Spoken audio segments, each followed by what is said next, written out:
So in my two last videos I have told you about my new camera, the Canon M50. And in this video I will give you all the good bits, the bad bits, and of course everything in between.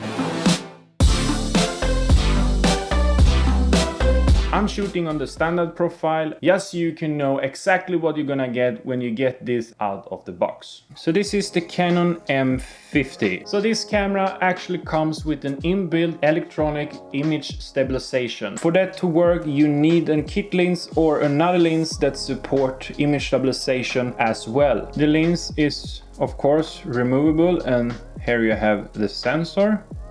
It's a little beauty. And we have a mic input, and it's really neat if you want to record the audio directly into the camera. Then on this side you have the flip screen, and this is really amazing to have, so you can vlog and see yourself. So with that said, let's move on to the Assessors. And of course you are getting a battery. It's a 875 milliampere, and it's quite bad in battery life. I believe I can get around 2 hours in HD recording. It's 250 pictures in RAW. Get a couple of these, you need it.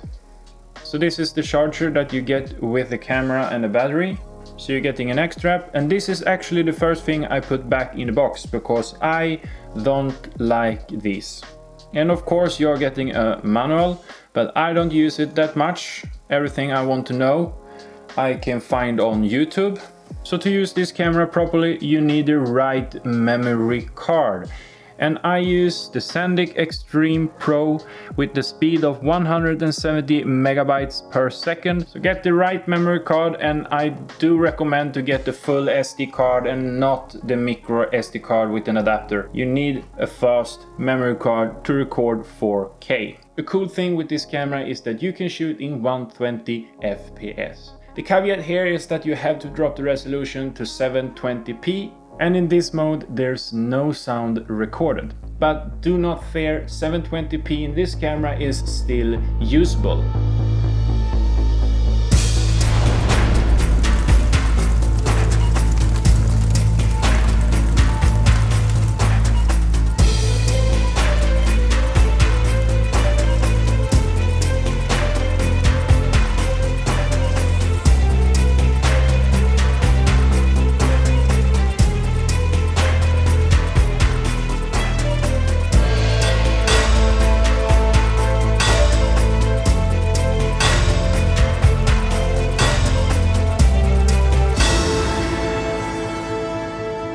It's still usable even if it's 720p. So in HD you get 24, 30 and 60 FPS. So in post-production you can actually slow down the HD to 2.2 times slower, if I remember correctly, or is it 2.5? Anyway, you can actually achieve some slow motion even in HD. The 4K comes only in 24 FPS. So this camera is a really good vlogging camera. And this kit lens is perfect. It's a 15 to 45. It's not the best, it's not the sharpest, but hey, you get one with the camera. That's good enough. And the 15 to 45 is actually a 24 to 72 if I remember correctly. And that's because of the crop sensor. It's an APS-C sensor, so it's gonna be a crop of 1.6.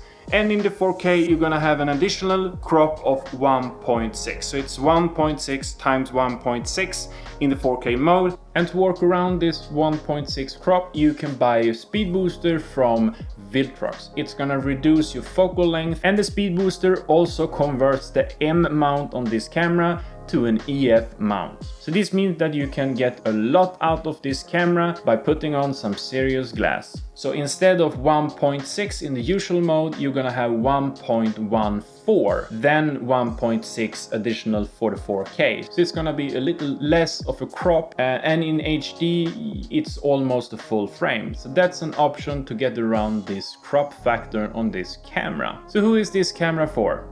I would say it's for the vloggers and for the creators. But do not think that this is a 4K vlogging camera, because it's not.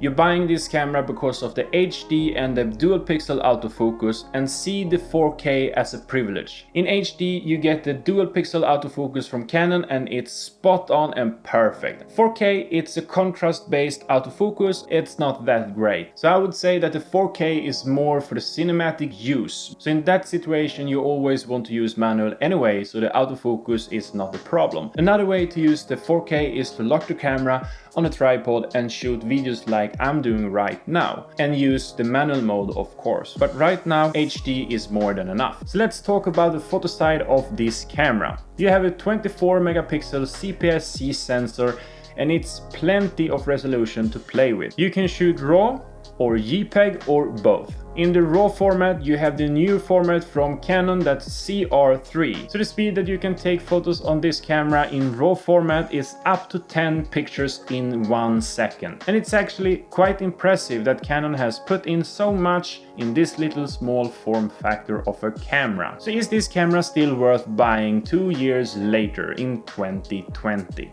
And I would say yes. I bought it and I'm so happy with it.